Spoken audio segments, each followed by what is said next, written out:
से है, जहां पर उप मुख्यमंत्री केशव प्रसाद मौर्य ने जिले के दौरे के दौरान विकास कार्यों की समीक्षा की।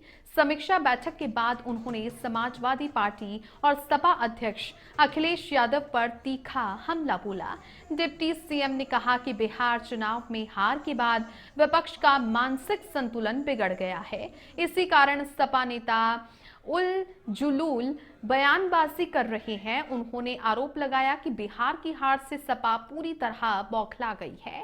केशव प्रसाद मौर्य ने कहा कि अखिलेश यादव को पता है कि वो राष्ट्रीय स्वयंसेवक संघ के स्वयंसेवक हैं और 2017 में भाजपा प्रदेश अध्यक्ष रहते हुए सपा सरकार को सत्ता से बाहर करने में अहम भूमिका निभाई थी। इसी वजह से अखिलेश यादव के मन में डर बना रहता है।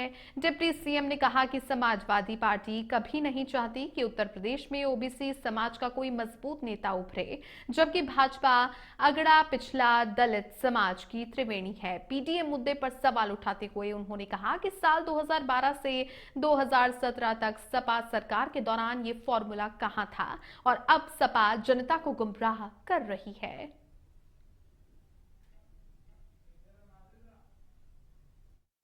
आज आप सबको सबसे जो महत्वपूर्ण बात है, मनरेगा नाम को आप सब लोग बहुत जानते थे, लेकिन मनरेगा अब इतिहास के पन्ने में दर्ज हो गया है। मनरेगा एक तरह से भ्रष्टाचार का रावण था और उस रावण का अंत हो गया है। उसकी जगह विकसित जी राम जी अधिनियम 2025 देश की संसद ने पास कर दिया है। इसके लिए माननीय प्रधानमंत्री श्री नरेंद्र मोदी जी को मैं अपनी ओर से उत्तर प्रदेश की 25 करोड़ जनता की ओर से आभार भी व्यक्त करता हूं, धन्यवाद भी करता हूं, क्योंकि मनरेगा रूपी जो भ्रष्टाचार का रावण था, अब जब विकसित भारत जी राम जी अधिनियम होगा तो इसमें इस प्रकार के भ्रष्टाचार के लिए कोई स्पेस नहीं रहेगा। गांव के विकास के लिए 3 श्रेणियां बनाई गई हैं, ए बी सी, जिन गांव का विकास ज्यादा हो गया है, जिनका कम हुआ है, जिनका बिल्कुल नहीं हुआ, उसको अलग अलग श्रेणियों में बांट करके जैसे स्मार्ट सिटी बन रही है वैसे स्मार्ट विलेज बनाने का काम किया जाएगा। और इधर उन्नाव में मुख्यमंत्री योगी आदित्यनाथ के सख्त निर्देशों के बावजूद जिला पूर्ति विभाग नियमों की खुलेआम अनदेखी करता नजर आ रहा है। जिलाधिकारी कार्यालय में जिला पूर्ति कार्यालय में उस समय चौंकाने वाला नजारा सामने आया जब अधिकारियों की गैर मौजूदगी में बाहरी दलाल सरकारी कुर्सियों पर बैठकर रौब झाड़ते और अवैध वसूली की कोशिश करते कैमरे में कैद हुए। राशन कार्ड में नाम जोड़ने और कटवाने के लिए ग्रामीणों की भारी भीड़ उमड़ रही है, लेकिन अधिकारियों की लगातार नदारद रहने से ग्रामीण कई दिनों से कार्यालय के चक्कर लगाने को मजबूर हैं। ग्रामीणों का आरोप है कि कार्यालय में बाहरी दलाल ही कामकाज संभाल रहे हैं। इस पूरे मामले का वीडियो सोशल मीडिया पर तेजी से वायरल हो रहा है। वहीं जिला पूर्ति अधिकारी राज बहादुर सिंह ने सवालों पर लिखित शिकायत का हवाला देकर पल्ला झाड़ लिया, जिससे विभाग की कार्यप्रणाली पर भी गंभीर सवाल खड़े हो गए हैं।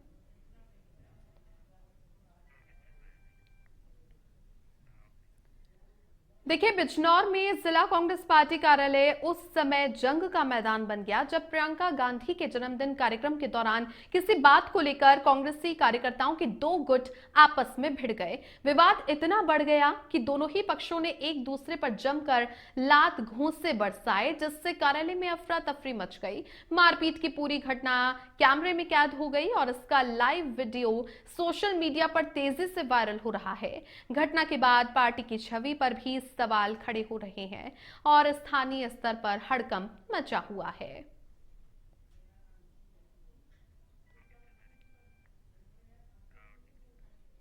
अलीगढ़ के थाना सिविल लाइन क्षेत्र की अलीगढ़ मुस्लिम यूनिवर्सिटी एक बार फिर चर्चा में है, जहां पर सरोजनी नायडू हॉस्टल में रहने वाली कंप्यूटर साइंस की छात्रा इंशाह फातिमा ने फांसी लगाकर आत्महत्या कर ली। मूल रूप से आजमगढ़ की रहने वाली इंशाह देर रात सऊदी अरब में रह रहे अपने पिता से वीडियो कॉल पर बात कर रही थी। इसी दौरान उसने पंखे पर फंदा लगाने की कोशिश की। पिता ने उसे समझाने का प्रयास किया, लेकिन छात्रा ने उनकी बात नहीं मानी। पिता ने सऊदी से ही एमयू में मौजूद एक परिचित को सूचना दी, जिसके बाद में युवक ने विश्वविद्यालय प्रशासन और पुलिस को जानकारी दी। पुलिस की मौजूदगी में हॉस्टल का दरवाजा तोड़ा गया और छात्रा को तुरंत ही फंदे से उतारकर मेडिकल कॉलेज भेजा गया, जहां पर इलाज के दौरान उसकी मौत हो गई। घटना की जानकारी मिलते ही एमयू प्रशासन में हड़कंप मच गया। कुलपति मौके पर पहुंची और पुलिस ने शव को कब्जे में लेकर पोस्टमार्टम के लिए भेजते हुए मामले की जांच शुरू कर दी है।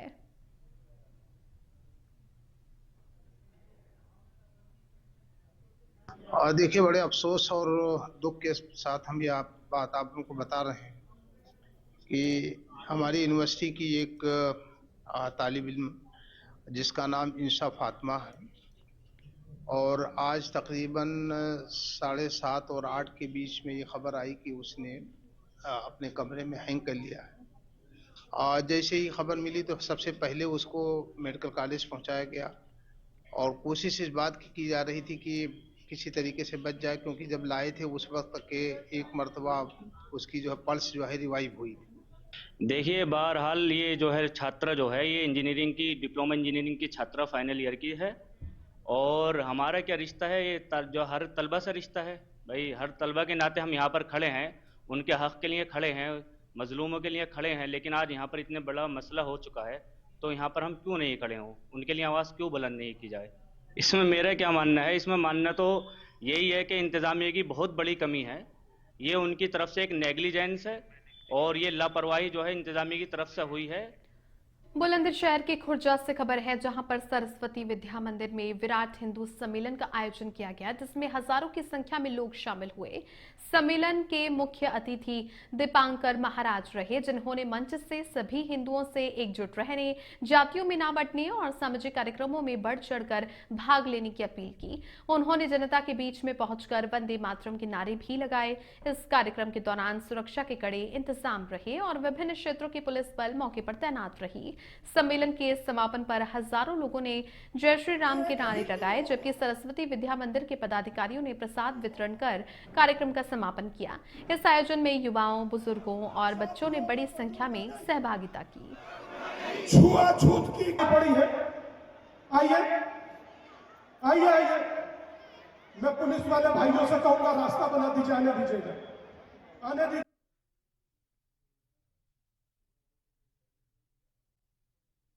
विराट हिंदू सम्मेलन का कार्यक्रम था, हिंदुओं को जगाने का कार्यक्रम था, हिंदुओं को संगठित करने का काम था, हिंदुओं को एक करने का संकल्प था, हिंदुओं को एक करने का एक उद्घोष था, पंच परिवर्तन का एक सकारात्मक संदेश था। और मैं समझता हूं कि जिस प्रकार सनातन ने संगठित होने का आज प्रत्यक्ष प्रमाण दिया है, मैं समझता हूं कि ये बयार रुकेगी नहीं, झुकेगी नहीं, ये निरंतर आगे बढ़ेगी, प्रत्येक सनातनी को जोड़ेगी, घर का दरवाजा खटखटाएगी, चौखट पर जाकर भिक्षा भी मांगेगी कि जातियों में विभाजित मत होइए, जातियों में विभाजित होने का कोई अंत नहीं। लखीमपुर खीरी से खबर है, जहां पर खीरी थाना क्षेत्र के गांव मल्हपुर के पास में प्रतिबंधित प्रजाति के 3 पेड़ों की अवैध कटाई का मामला सामने आया है। पीड़ित का आरोप है कि मरखापुर पुलिस पिकेट के सिपाही दीपक कुमार और वन विभाग के क्षेत्रीय दरोगा अनिल कुमार की मिलीभगत से पैसे लेकर उसके 3 प्रतिबंधित पेड़ कटवाए गए। पीड़ित ने बताया कि वो अपने पेड़ बेचना नहीं चाहता था, इसके बावजूद पुलिस और वन विभाग के कर्मचारियों ने उस पर दबाव बनाया और अयाज नामक लकड़ी ठेकेदार निवासी मुसेपुर कला को बुला करके पेड़ों की कटाई करवा दी। पीड़ित का यह भी आरोप है कि उसने पेड़ों की परमिशन कराने और उसकी प्रति देने की मांग की, लेकिन संबंधित कर्मचारियों ने यह कह करके टाल दिया कि वे पूरा मामला संभाल लेंगे।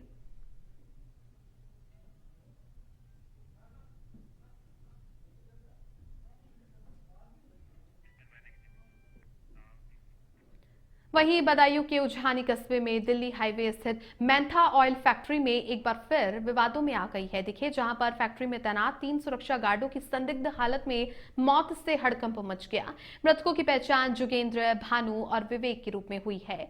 घटना की जानकारी मिलने पर परिजन मौके पर पहुंचे और जमकर हंगामा किया। पुलिस ने किसी तरह स्थिति संभालते हुए शवों को पोस्टमार्टम के लिए भेज दिया। अपर पुलिस अधीक्षक नगर विजेंद्र द्विवेदी ने बताया कि तीनों गार्ड ठंड से बचने के लिए कमरे में अंगीठी जलाकर दरवाजा बंद करके सो गए थे, जिससे दम घुटने से उनकी मौत हो गई। वहीं परिजनों और स्थानीय लोगों ने हत्या का आरोप लगाते हुए कहा कि कमरे में ना तो अंगीठी थी और ना ही हीटर, बल्कि गार्डों के शरीर पर चोट के निशान है और फैक्ट्री में अवैध काम चल रहा था। गौरतलब है कि ये फैक्ट्री बीते साल आग लगने के बाद सील की गई थी। इसके बावजूद अंदर काम होता पाया गया। एसपी सिटी विजेंद्र कुमार ने बताया कि परिजनों की तहरीर पर फैक्ट्री मालिक के खिलाफ मुकदमा दर्ज किया जा रहा है और मामले की जांच की जा रही है। थाना क्षेत्र उझानी के कूड़ा नरसिंहपुर में स्थित मेंथा फैक्ट्री में 3 मजदूर अंगीठी जलाकर के सो रहे थे। सवेरे देखा गया तो इसमें 2 मजदूरों की दुखद मृत्यु हो चुकी थी। एक को अस्पताल भेजा गया था, जहां उसकी भी दम घुटने से मृत्यु होना पाया गया है। तो मौके पर पंचायतनामा भर करके पोस्टमार्टम के लिए भेजा गया है। परिवारजनों की तहरीर पर सुसंगत धाराओं में अभियोग पंजीकृत कर आवश्यक विधिक कार्रवाई। अब खबर चंदौली के इलिया थाना क्षेत्र के डेहरी खुर्द गांव से है, जहां पर जमीनी विवाद में गोली लगने से घायल किसान तेजबली चौहान की वाराणसी स्थित ट्रॉमा सेंटर में इलाज के दौरान मौत हो गई, जिससे मामले में नया मोड़ आ गया है। मौत की खबर मिलते ही परिजनों में कोहराम मच गया और पूरे गांव में मातम का माहौल है। घटना के बाद क्षेत्र में तनाव की स्थिति बनी हुई है। हालांकि सुरक्षा के मद्देनजर भारी पुलिस बल तैनात कर दिया गया है। पुलिस ने इस मामले में 2 आरोपियों को गिरफ्तार कर जेल भेज दिया है, जबकि तीसरे आरोपी की तलाश लगातार की जा रही है। पुलिस अधिकारियों का कहना है कि स्थिति तनावपूर्ण जरूर है, लेकिन पूरी तरह पुलिस के नियंत्रण में है।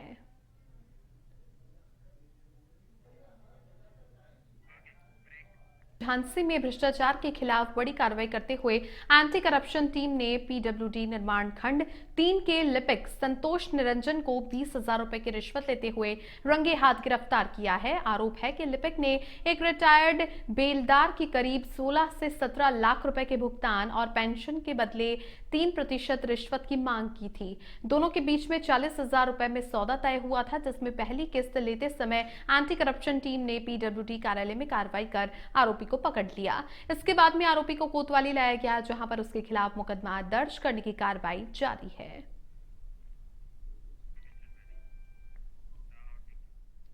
अलीगढ़ में थाना बन्ना देवी पुलिस ने होटलों में धड़ल्ले से चल रहे अनैतिक देह व्यापार का भांडाफोड़ करते हुए 7 महिलाओं समेत कुल 15 लोगों को गिरफ्तार है। पुलिस ने छापेमारी के दौरान भारी मात्रा में आपत्तिजनक सामग्री बरामद की, जिसमें CD, pen drive, 17 mobile phone, 58,070 रुपए नकद, 5 ATM card, 1 QR code scanner, 1 swipe machine, 3 press I card, 1 4 पहिया गाड़ी और 1 मोटरसाइकिल शामिल है। नगर पुलिस अधीक्षक मृगांक शेखर पाठक ने बताया कि सूचना मिलने पर मजिस्ट्रेट और महिला पुलिस की मौजूदगी में होटलों पर छापा मारा गया, जहां देह व्यापार की पुष्टि हुई। गिरफ्तार महिलाओं में कुछ अलीगढ़ और दिल्ली की रहने वाली हैं, जबकि एक महिला झारखंड की निवासी है। पुलिस ने सभी आरोपियों के खिलाफ सुसंगत धाराओं में मुकदमा दर्ज कर आगे की कानूनी कार्रवाई शुरू कर दी है। थाना बन्ना देवी की फोर्स ने कार्रवाई की और वहां पे मजिस्ट्रेट को बुलाया। थाना महिला पुलिस को बुलाते हुए जब सूचना अटेंड की गई तो इस बात की पुष्टि हुई। इसमें विधिक कार्रवाई करवाते हुए थाना बन्ना देवी पर सुसंगत धाराओं में अभियोग पंजीकृत किया गया है और 15 लोगों की गिरफ्तारी हुई है। इसमें सर गिरफ्तारों में महिला कितनी पुरुष हैं? 8 पुरुष हैं, 7 महिलाएं। क्या क्या सब सामान इनसे बरामद? सामान इसमें भारी मात्रा में कॉन्ट्रासेप्टिव मिले हैं, कुछ सीडीज मिली हैं, कुछ पेन ड्राइव। हापुड़ से खबर है, जहां पर जिले की तीर्थ नगरी ब्रजघाट में मकर संक्रांति पर्व को लेकर जिलाधिकारी और पुलिस अधीक्षक ने गंगा घाटों का निरीक्षण किया। मकर संक्रांति के अवसर पर गंगा में लाखों श्रद्धालु आस्था की डुबकी लगाएंगे, जिन्हें देखते हुए सुरक्षा और व्यवस्था को लेकर प्रशासन सतर्क है। निरीक्षण के दौरान डीएम और एसपी ने श्रद्धालुओं की सुरक्षा, यातायात व्यवस्था और भीड़ नियंत्रण को लेकर पुलिसकर्मियों को आवश्यक दिशा निर्देश दिए। मकर संक्रांति पर उत्तर प्रदेश के कई जनपदों के साथ साथ अन्य राज्यों से भी बड़ी संख्या में श्रद्धालु गढ़कोतवाली क्षेत्र स्थित तीर्थ नगरी ब्रजघाट पहुंचते हैं। ऐसे में प्रशासन ने पुख्ता इंतजाम करने के निर्देश दिए हैं। आपको बताया कि मकर संक्रांति के पर्व के अवसर पर ब्रजघाट पर जनपद से और लगभग पूरे पश्चिमी उत्तर प्रदेश से एनसीआर क्षेत्र से बड़ी संख्या में श्रद्धालु स्नान करने आएंगे। उनके स्नान के दृष्टिगत घाट पर समस्त प्रकार की तैयारियां पूरी हैं कि नहीं, सुरक्षा के दृष्टिगत बैरिकेडिंग की व्यवस्था, पर्याप्त संख्या में बोट्स की गोताखोर की व्यवस्था, प्रकाश व्यवस्था, सफाई व्यवस्था, इसके अलावा हमारा जो कंट्रोल रूम से मॉनिटरिंग है उसकी सारी तैयारियां हो गई है कि नहीं। इधर झांसी में एएनटीएफ लखनऊ और नवाबाद थाना पुलिस की संयुक्त टीम ने बड़ी कार्रवाई करते हुए एक महिला समेत 2 मादक पदार्थ तस्करों को गिरफ्तार किया है। आरोपियों के कब्जे से 1 किलो मॉर्फिन बरामद की गई है, जिसकी अंतर्राष्ट्रीय बाजार में कीमत करीब 1 करोड़ रुपए आंक की जा रही है। प्रारंभिक जांच में सामने आया कि तस्करों का नेटवर्क राजस्थान से उत्तर प्रदेश के गाजीपुर और वाराणसी तक फैला हुआ है। पुलिस ने आरोपियों को हिरासत में लेकर उनसे पूछताछ शुरू कर दी है और इस पूरे नेटवर्क की फॉरवर्ड और बैकवर्ड लिंक की गहनता से जांच की जा रही है। भारत पेट्रोल पंप के पास एएनटीएफ थाना झांसी और थाना नवाबाद की संयुक्त पुलिस टीम द्वारा 2 व्यक्तियों को गिरफ्तार किया है, जिसमें एक का नाम पुकार लाल, दूसरा लीलाबाई जो झालावाड़ राजस्थान के रहने वाले हैं। इनके पास से 1 केजी अवैध मादक पदार्थ मार्फिन, 7400 रुपये नकद और 1 मोबाइल बरामद किया गया है। मार्फिन की अंतर्राष्ट्रीय कीमत लगभग 1 करोड़ रुपए है। इस प्रकरण में थाना नवाबाद में सुसंगत धाराओं में अभियोग पंजीकृत करते हुए। मथुरा से खबर है, जहां पर पत्नी की हत्या के मामले में पुलिस ने आरोपी पति और उसके दोस्त को मुठभेड़ के बाद गिरफ्तार कर लिया। पुलिस के मुताबिक आरोपी पति राकेश ने अपने दोस्त ललित उर्फ मंगल के साथ मिलकर पत्नी अनीता की हत्या की थी। देर रात थाना रिफाइनरी पुलिस ने बरेली हाईवे बाईपास के कोयला आलीपुर कट के पास घेराबंदी की, जहां मुठभेड़ के दौरान ललित के पैर में गोली लगी, जबकि पति राकेश ने मौके पर आत्मसमर्पण कर दिया। पुलिस ने आरोपियों के कब्जे से 1 मोटरसाइकिल, 1 तमंचा और कारतूस बरामद किया है। बता दें कि 28 दिसंबर को थाना रिफाइनरी क्षेत्र के रांची बांगर से करनावल रोड पर गेहूं के खेत में एक अज्ञात महिला का शव मिला था, जिसकी पहचान सीसीटीवी फुटेज और अन्य तकनीकी साक्ष्यों के आधार पर अनीता पत्नी राकेश निवासी फतेहपुरा थाना बलदेव के रूप में हुई थी। और इस जांच में सामने आया कि राकेश ने रिश्तेदार से दूसरी शादी कर ली थी, जिसके चलते पत्नी अनीता से लगातार विवाद चल रहा था और इसी कारण राकेश व उसके दोस्त ललित ने मिलकर अनीता की गला घोंटकर हत्या कर दी। पुलिस के अनुसार ललित के खिलाफ विभिन्न थानों में 1 दर्जन से अधिक संगीन मुकदमे दर्ज हैं। क्षेत्र अंतर्गत एक महिला की डेड बॉडी मिली थी। इसके सफल अनावरण के लिए थाना हाईवे की पुलिस ने काफ़ी सोशल मीडिया के माध्यम से तथा अपनी मुखबिरी व अन्य तरीके से इसकी शिनाख्त की, जिसकी शिनाख्त अनीता नामक के रूप में हुई। अनीता की शादी राकेश नामक व्यक्ति से हुई थी तथा राकेश व इसका एक मित्र ललित, इनके द्वारा इस हत्या को कारित किया गया। प्रभारी मंत्री अनिल राजभर विकसित भारत रोजगार योजना की जानकारी देने सिद्धार्थनगर पहुंचे। इसी दौरान उन्होंने भाजपा कार्यकर्ताओं के साथ बैठक की और मीडिया से बातचीत में प्रेस कॉन्फ्रेंस में मंत्री ने कहा कि मोदी सरकार की विकसित भारत रोजगार योजना का वो स्वागत करते हैं, जिसके तहत लोगों को 125 दिन का रोजगार मिलेगा, जबकि मनरेगा में केवल 100 दिन का प्रावधान था। उन्होंने बताया कि अब मजदूरी में देरी होने पर ब्याज सहित भुगतान होगा और भ्रष्टाचार पर रोक लगाने के लिए नए प्रावधान किए गए हैं। अगर सरकार 125 दिन का रोजगार नहीं दे पाती है तो बेरोजगारी भत्ता दिया जाएगा। मंत्री ने कहा कि प्रदेश में चौराहों पर लेबर अड्डे बनाए जाएंगे, श्रमिकों के स्किल डेवलपमेंट और आश्रय की योजनाएं शुरू होंगी। उन्होंने दावा किया कि 2027 से पहले उत्तर प्रदेश बाल श्रम और भिक्षावृत्ति से मुक्त होगा। साथ ही भिखारियों का पंजीकरण कर उन्हें रोजगार से जोड़ा जाएगा। जो कानून बनाने का काम श्री मोदी जी की सरकार ने किया है, हम सब लोग इस बात के लिए भारत सरकार का बहुत अभिनंदन करते हैं, बहुत स्वागत करते हैं। इस अधिनियम के पारित होने के बाद जो कानून बना है वो एक पारदर्शी व्यवस्था के साथ ग्राम विकास को आगे बढ़ा। हमीरपुर से खबर है, जहां पर सरीला, गोहांड और राठ क्षेत्र की आंगनबाड़ी कार्यकर्त्रियों और सहायिकाओं ने अपनी विभिन्न मांगों को लेकर प्रधानमंत्री को संबोधित ज्ञापन एसडीएम राठ को सौंपा। आंगनबाड़ी कर्मियों ने बताया कि वर्तमान में कार्यकर्त्रियों को मात्र 4500 रुपए और सहायिकाओं को 2200 रुपए प्रतिमाह मानदेय मिलता है, जो ना तो बढ़ती महंगाई के अनुरूप है और न ही न्यूनतम मजदूरी के आसपास। कर्मियों का कहना है कि उन्हें आज तक न पेंशन, न भविष्य निधि, न ग्रेजुएटी और न ही किसी प्रकार की सामाजिक सुरक्षा मिल रही है। आंगनबाड़ी कार्यकर्ताओं ने मानदेय में 3 गुना वृद्धि, सेवानिवृत्ति पर पेंशन और सम्मानजनक सामाजिक सुरक्षा की मांग उठाते हुए कहा कि देश का भविष्य गढ़ने वाली महिलाओं को सम्मान, सुरक्षा और न्याय मिलना चाहिए। हम लोगों की मांग है कि हम लोगों को मानदेय जो बहुत कम दिया जाता है वो कम से कम 800 रुपये प्रतिदिन दिया जाए और 24,000 कम से कम मानदेय किया जाए इस महंगाई के दौर में। 6,000 में क्या होता है, इस वजह से हमारे है कि हम लोगों को वेतन दिया जाए। हमारे लोगों की मांगे हैं कि जो हमारा वेतन है बहुत कम मिल रहा है, 6,000 में हमारे बच्चे नहीं पल पा रहे हैं, हमारे आंगन में खुशियाँ नहीं है, इसलिए हम लोगों ने ज्ञापन दिया कि हम लोगों को कम से कम 20 से 24,000 का मानदेय दिया जाए और जब हम लोग रिटायर्ड हों तो कुछ पैसे मिलें, क्योंकि हम आंगन बेरोजगार हो जाते हैं, ना तो कई लड़कियों के निकाल के बाहर कर देते हैं, इसके बाद ना पेंशन है ना पैसा है, और बीमारी में भी कार्ड बने, किसी लड़कियों के बने, किसी के बने वो भी नहीं बने हैं, न अलाउ किए जाते। कहने के लिए तो बहुत कुछ होता है।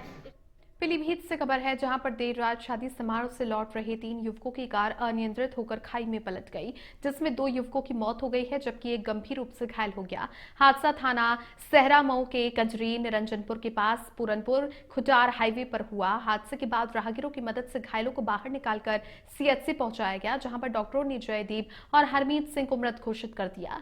गंभीर घायल लवजीत सिंह को प्राथमिक उपचार के बाद में जिला अस्पताल रेफर किया गया। सूचना पर पहुंची पुलिस ने शवों को पोस्टमार्टम के लिए भेज दिया है। सीएचसी में मृतकों की परिजनों का रो रो करके बुरा हाल है।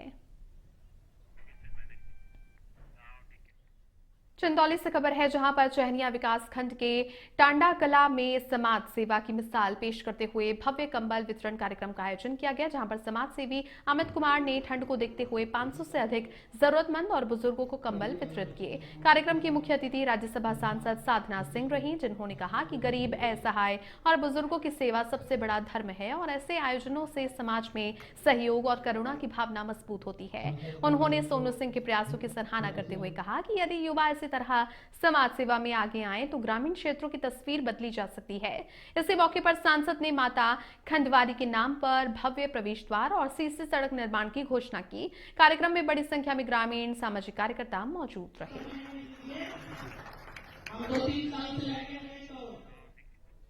मिर्जापुर से खबर है, जहां पर मड़िहान थाना क्षेत्र में दिल दहला देने वाली घटना सामने आई है।